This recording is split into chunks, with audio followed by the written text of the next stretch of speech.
ఏంటండి ఈ సండే కూడా మీ ఇంట్లో చికెనే తెచ్చారా? ఏం చేయాలని ఆలోచిస్తున్నారు కదా! ఒకసారి ఇలా ట్రై చేయండి. చికెన్ చుక్క మసాలా చాలా బావుంటుంది. మదురై ఫేమస్ అండి ఇదైతే.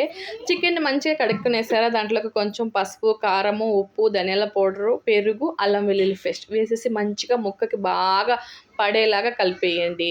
తర్వాత ఒక అరగంట పక్కన పెట్టేయండి. ఇప్పుడు చికెన్‌లోకి మెయిన్ మనం వాడే మసాలా ఏమన్నా ఉందంటే, ఇప్పుడు నేను ప్రిపేర్ చేసే మసాలాలేనండి. దాంట్లోకి ధనియాలు, కొంచెం జీలకర్ర, మిరియాలు, యాలక్కాయలు, సోంపు, ఒక స్టార్ ఫ్లవర్ బిర్యానీ ఆకు వేసేసుకొని బాగా డ్రై రోస్ట్ చేసి మిక్సీ జార్‌లో తీసేయండి. ఇప్పుడు అదే ప్యాన్‌లోకి ఆయిల్, ఘీ యాడ్ చేసుకొని కట్ చేసుకున్న ఆనియన్స్ బ్రౌన్ అయ్యే వరకు ఉండిచ్చి ఇప్పుడు చికెన్‌ని వేసేసుకొని మంచిగా కలిపేసేసి, చికెన్‌లో వాటర్ వేయకుండా చికెన్‌లో ఉండే వాటర్‌తోనే కుక్ అయిందంటే చికెన్ మంచి టేస్ట్ వస్తుందండి. ఇప్పుడు చికెన్ బాగా కుక్ అయ్యి ఆయిల్ పైకి తేలింది. ఇప్పుడు మనం మసాలా యాడ్ చేసుకుందాం. కొంచెంగా మసాలా యాడ్ చేసుకొనేసి బాగా కలుపుకొని కరివేపాకు, కొత్తిమీరతో గార్నిష్ చేసుకున్నామంటే చాలా బావుంటుంది. లాస్ట్‌లో లెమన్ జల్లుకుంటే సూపరో సూపర్.